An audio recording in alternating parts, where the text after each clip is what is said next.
Welcome back to the Welsh History Podcast, episode 192, The Great Pirate. Imagine if you're a young boy who works hard on a family farm daily, and at the same time, you long for something different, something you perceive as being better, something that takes you away from what seems like a distinctly bland life living in Pembrokeshire on an acreage that your father has owned for many years and is key to your family fortune. In an age when sailing was conceived as a way out of the humdrum life of routine, this would be seen almost at the same level as being an astronaut or a test pilot, something of an adventure, something of a new and dangerous lifestyle, and something that to a young boy serving a mundane lifestyle, it would be seen as an attractive option. As a young man, John Roberts was called to the seas, and that it was something to be accepted and not avoided. Roberts was born in 1682, and by the time he was 13, at an age when most boys apprenticed or ended up taking on more duties on the farm, he instead went to sea to serve and to help on a ship that would become vital to his later life. As a young man serving aboard the Princess of London, Roberts quickly rose up the ranks. The Princess was a slave ship that plied the route between West Africa and London. While there was no evidence one way or another, I imagine these kind of trips would harden your heart to the life of slavery and how others were treated. Within a few years, Roberts rose from the lowest level to third mate under Captain Abraham Plum. However, in June of 1719, his entire life would be changed, as Howell Davis, the Welsh pirate, captured the princess off of Ghana in West Africa. Roberts and several other crew members were then press-ganged into Davis's service. By this point, Roberts was not a young man anymore. He was in his late 30s. He had been serving on ships since his teens. He was familiar with and adjusted to the life of a seaman, and within very short order started to rise up the ranks of the pirates as well. Davis immediately perceived him as being someone who understood the life of a pirate, or at least the life on the sea, and he quickly began to elevate him as well, soon becoming Davis's favorite crewman. However, shortly thereafter, Davis died in an engagement with Portuguese authorities on Príncipe Island off the West African coast. Roberts was then elected by the crew to take over, showing just how quickly he had become a trusted leader to this group. The Princess would then serve as Roberts's flagship until September 1719, when he captured the Portuguese ship Nosso Senhor de Compreensão. I'm not even sure I've pronounced any of that correctly. My apologies. Which became his new flagship, known then as the Royal Fortune. During his early pirate career, John made changes that would make his career so memorable, one of which was a change to his name. Roberts changed his first name from John to Bartholomew to make it more difficult for authorities to discover his identity, obviously to protect family back home, among other things. After the death of Davis, Roberts swiftly launched revenge attacks along these islands and razed these nearby forts and towns to the ground, making it clear that crossing Roberts was a very dangerous position for anyone in his sights.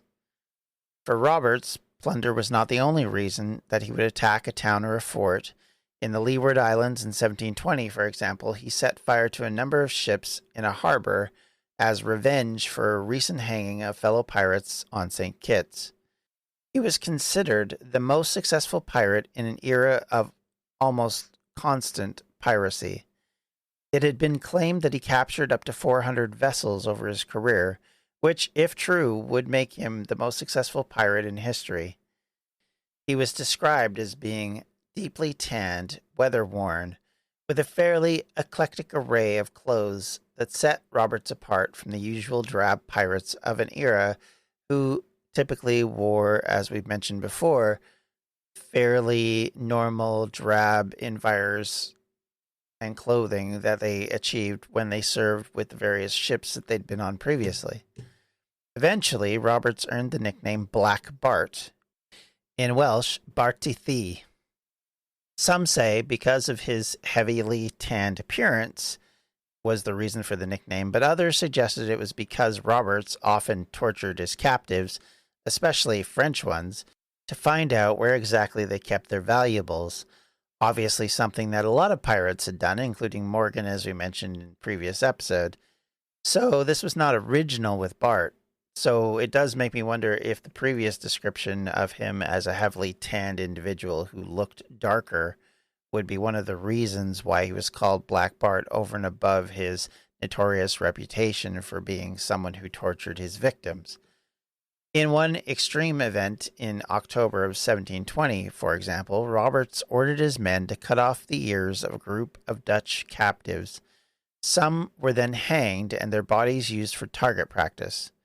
Piracy was not for those who sympathized with their captives, and certainly the evidence proves that Roberts was not bothered by any of this. Roberts would crisscross the Atlantic Ocean, plundering ships off the coast of West Africa, in the Caribbean, and off the coast of Brazil, along with the east coast of North America as far north as Newfoundland, where he caused havoc amongst the fishing fleets. This ability to range so far helped him amass a lot of wealth, but it also created a lot of enemies in the process and set him into the crosshairs of the Royal British Navy. Roberts was very aggressive in his plundering, where most pirates went for single vessels and that would be their big score. He would attack fleets. In January of 1722, for example, he captured 11 vessels off the coast of West Africa, which was an amazing achievement. The captain of these slave ships were then asked for a quantity of gold to get their ships back again. This gold, which had been intended for the purchasing of slaves, would then, of course, go to Bart and his crew. One captain refused, so Roberts then covered his ship in tar and burnt it into a wreck. This then killed 80 slaves still trapped on board simply because Bart couldn't be bothered to actually unlock them from their shackles. Roberts would often use intelligence by capturing local fishermen to gather information about particular fleets. He used various tricks such as flying that particular nation's flag to approach a target. Obviously, it would see him as being just one of them until he got too close, whereupon he would raise his own flag. By that point, it was too late for that ship to escape. Roberts, of course, gave his own justifications for piracy, which I will quote now. In an honest service, there is thin commons, low wages, and hard labor. In this, piracy, plenty of satiety, pleasure and ease, liberty and power, and who should not balance creditor on this side when all of the hazards that is run for it at worst is only a sour look or two at choking. No, a merry life and a short one shall be my motto. And that is prophetic, if nothing else. For Roberts, being poor was a lot worse than being a criminal. With all his talk about pleasure, one thing Roberts did not do, on the other hand, was drink. His favorite drink actually was tea. Bart was a charismatic leader of men, made obvious by his quick ascent into captainhood. He also attracted a lot of support because he was hugely successful in acquiring plunder to share out with his crew. That also would make sense. However, this did not mean that they were always happy with him. In 1720, for example, a lieutenant named Walter Kennedy made off with 2 ships that Bart, had captured. Kennedy's career as a captain would end abruptly short, as he was then hanged only a year later for piracy. Surprise, surprise. As mentioned a couple of episodes back, Roberts was partial to dressing up. He gained fame for wearing bright red silks in battle. According to the General History of the Robberies and Murders of the Most Notorious Pirates, published in 1720, Roberts went into battle with his style being on display. In quotes, Roberts, being dressed in rich crimson damask waistcoat and breeches, a red feather in his hat, and a gold chain around his neck, with diamond crosses hanging on it, a sword in his hand, and 2 pair of pistols hanging at the end of a silk sling flung over his shoulder according to the fashion of pirates. He was the image that Captain Jack Sparrow would be proud to represent in Hollywood films. Such was Robert's love of scarlet wardrobe accessories, the French nicknamed him Le Joli Rouge. Roberts was known to fly the skull and crossbone flag, among other things, on his fleet ships. So keep in mind, it wasn't the only thing he flew, but it was a part of his paraphernalia. And so this flag is more generally known as the Jolly Roger, referring to Roberts for its association with him, although there are plenty other theories as to the origin of the Jolly Roger's name, so take this with a grain of salt. It is not necessarily the actual meaning or reason why it's called that. Black Bart's most famous flag showed him drinking a cup of wine with a skeleton or devil grasping a burning spear. Pirates were not above a bit of self-promotion, and Robert's personal banner showed him with a sword standing on top of 2 skulls, under which were the letters ABH and AMH, signifying that they had represented the decapitated heads of the governors of Barbados and Martinique, respectively. ABH standing for a Barbadian head, and AMH as a Martinique head, both of whom sent ships to pursue Rogers, and obviously had about as much success as you can expect under that circumstance. Hey, podcast listeners, I'm Paul Brandis introducing my podcast, Countdown to Dallas. It's a fascinating, in-depth look at the seemingly unconnected events that led to the assassination of President John F. Kennedy. It's based on my book of the same title. In that book and in this podcast, I go all the way back to 1939, when Lee Harvey Oswald was born into a troubled and dysfunctional family. I'll follow his transient and often violent teenage years and young adulthood, painting a fuller picture of the man who would later become Kennedy's killer. I also take a look at events unfolding in that era, like Cuba and Vietnam, and I'll unpack the conspiracy theories too, not one of which has ever been conclusively proven. Subscribe to Countdown to Dallas at evergreenpodcasts.com or your favorite listening app, October 31st. I'm Ken Harbaugh, host of Warriors in Their Own Words, a podcast that presents the unvarnished, unsanitized truth of what we have asked of those who defend this nation. As a country, we need these stories more than ever. Stories from Americans who have borne the battle, including 30-year-old remastered interviews with veterans from World War I recounting their time in the trenches of Europe, and with veterans from World War II, Korea, Vietnam, and from our most recent conflicts in Iraq, Afghanistan, and other battlefields Americans may never have heard of. Hear their stories by listening to Warriors in Their Own Words wherever you find podcasts.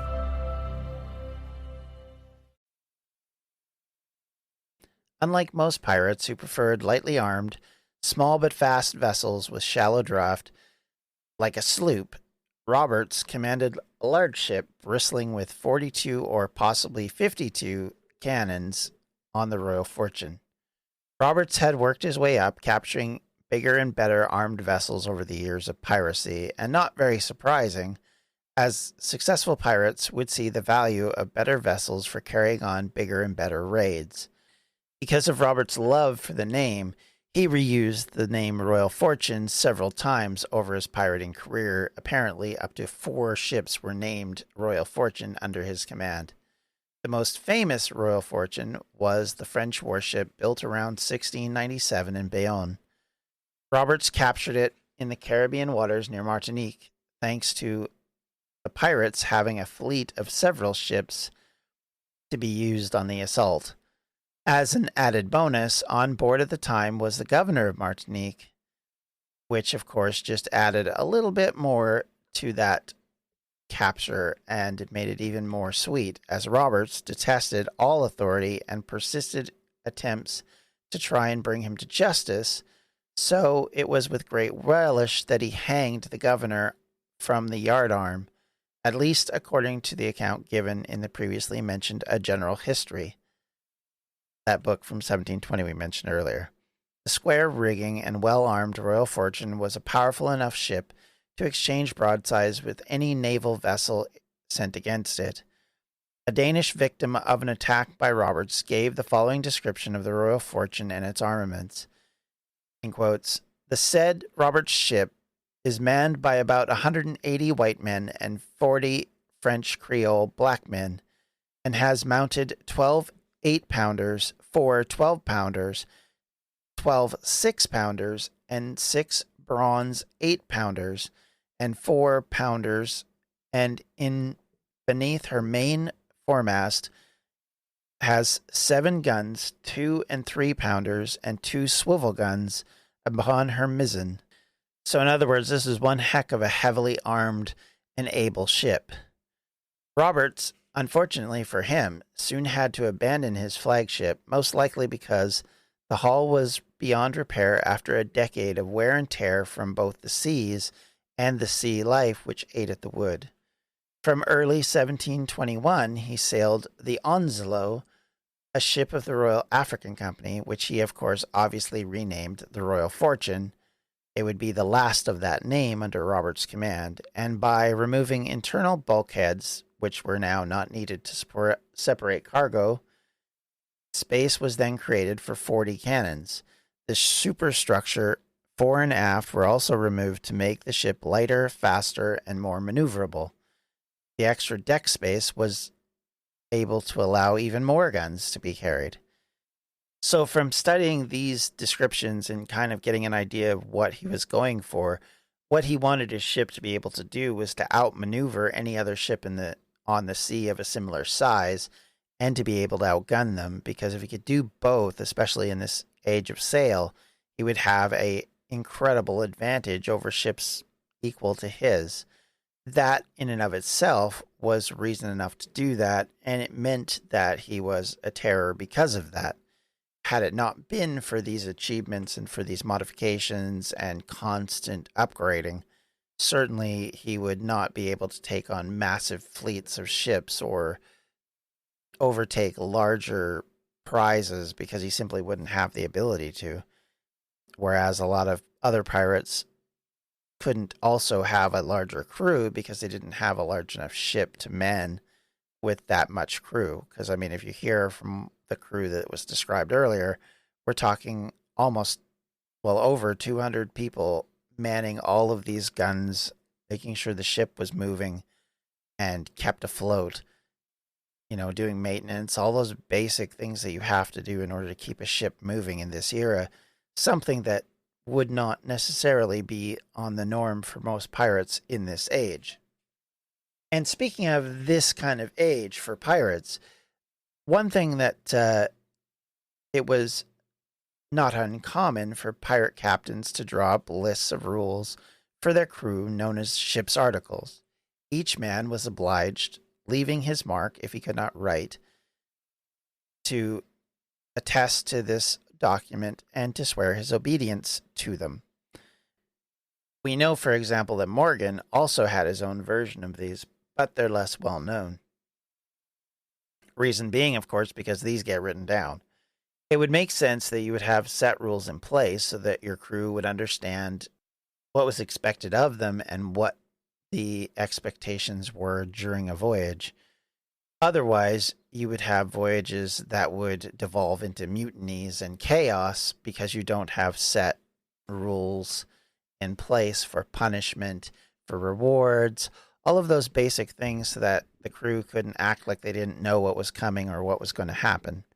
So, to give us an example, these articles were then compiled by a later author of this book that we've been mentioning from the testimony of both former crew members and presented in this who's who of pirates. So this is some of the articles that they had to live by. 1.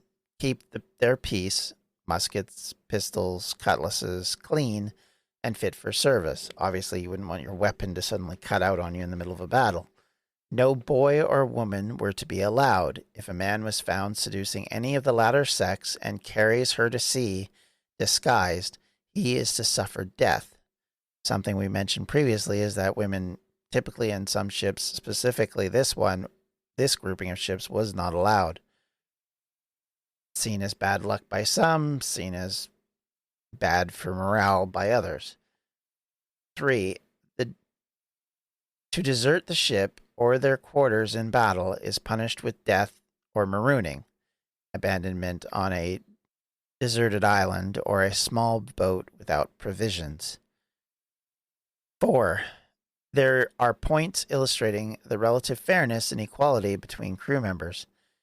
Every man had a vote in affairs and equal title to the fresh provisions of strong liquor at any time that was seized, and may use them at their pleasure unless an scarcity make it necessary for the good of all to vote for a retrenchment or to stop using the limited amount of alcohol they have.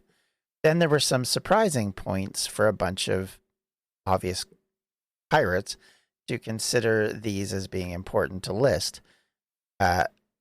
So those 2 items are: no person is to game at cards or dice for money. So no betting, poker, or anything of the nature. The musicians to have rest on the Sabbath day.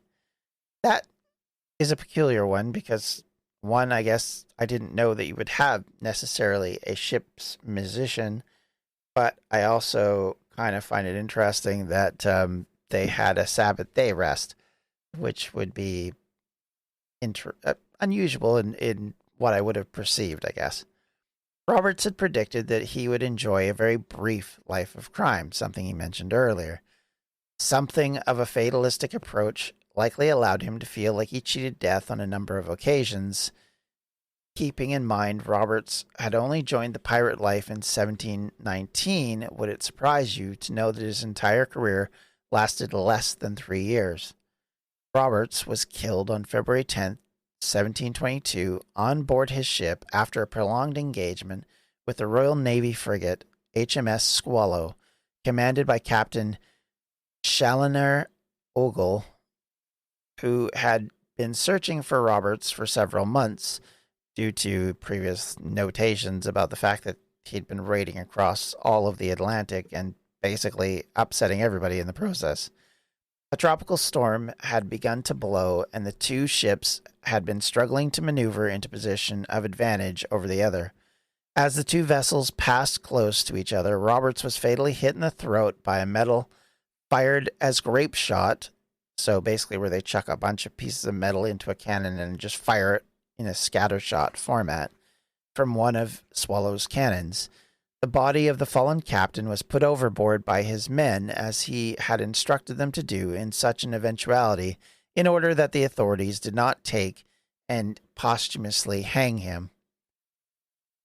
Ogle's men won the day after a 3-hour battle, and 268 pirates were captured. Robert's crew had often included former slaves, either released captured slave ships or escapees from colonial plantations who had volunteered for a life of piracy. 77 black African slaves had fought with Roberts as pirates and were captured by the captain of the Royal Navy, and they were all returned to slavery. Tried and found guilty of piracy and murder, 52 of Roberts's pirate crew were hanged in the sight of the walls of the Cape Coast Castle in Guinea. This was the largest public execution of pirates in this so-called Golden Age of Piracy. Another 20 men were sentenced to hard labor in West Africa, another form of death sentence since very few survived very long in these penal colonies. Of course, as you can imagine in this situation, if you are the captain of the ship that captures this notorious crew and brings them to justice, obviously you're rewarded, and Captain Ogle received a knighthood for his efforts and ended his career eventually with the rank of admiral. So his achievements were considered such a brilliant success in taking down a fairly notorious, well-known pirate, one who'd been written about and become something of a celebrity back at home, that would be something notable and laudable, at least to the Royal Navy, if not necessarily to the public, who didn't see what he was doing as necessarily bad. Keep in mind, as we sometimes perceive them nowadays, pirates are seen more or less like Robin Hoods than they are as evil necessarily. I mean, a lot of times, unless you're out in the seas and in face with them, all you hear about is the glorious victories and the big acquiring a booty and all of those kind of things that we think about when we think about piracy, and not the scurvy, the disease, the, loss of limbs and life to various battles, the executions, the pillaging, the rape, the murder, the torture that would go on so frequently in this lifestyle. The idea that it was a life of ease and a life of, wink, wink, nudge, nudge criminal is something of a misnomer, because they were just criminals. They were just thieves, and pirates were not necessarily, looking out for the little guy. And you have a very good example in what Black Bart did to the slaves. Even though he had slaves on his crew, even though there was an expectation of equality amongst the crew members, which would be something unusual in that era, that would not necessarily save slaves from death if Bart saw no need to keep them. And that mentality served him well enough to survive for a few years and gain a lot of notoriety, but it did end up in his death nonetheless. And he remains something of a Welsh legend because of it, but keep in mind all the bad sides to this man and what he did. So with that, I'd like to thank you all for listening. If you have any comments, questions, or concerns, you can always reach me at welshhistorypodcast@gmail.com, or you can reach me on Twitter at twitter.com/welshhistorypod, or you can also reach out to us on Facebook at facebook.com/welshhistorypodcast. And of course, if you would like to support this podcast in any way, shape, or form, anything is certainly appreciated, and I am so grateful for anybody who does consider donating. It is something that I certainly do not take for granted, and it does help with the purchase of research and making sure that this podcast remains as appropriately researched for each of the subject matters that we take on. And I hope you enjoyed this little peek at Welsh piracy, and we'll be moving on to a different topic next time. Thank you all for listening. Have yourselves a great day. We'll talk to you later. Bye-bye. Welsh History Podcasts is a member of the Evergreen Podcast Network. To find more information on them, you can do so at evergreenpodcasts.com. Thanks for listening.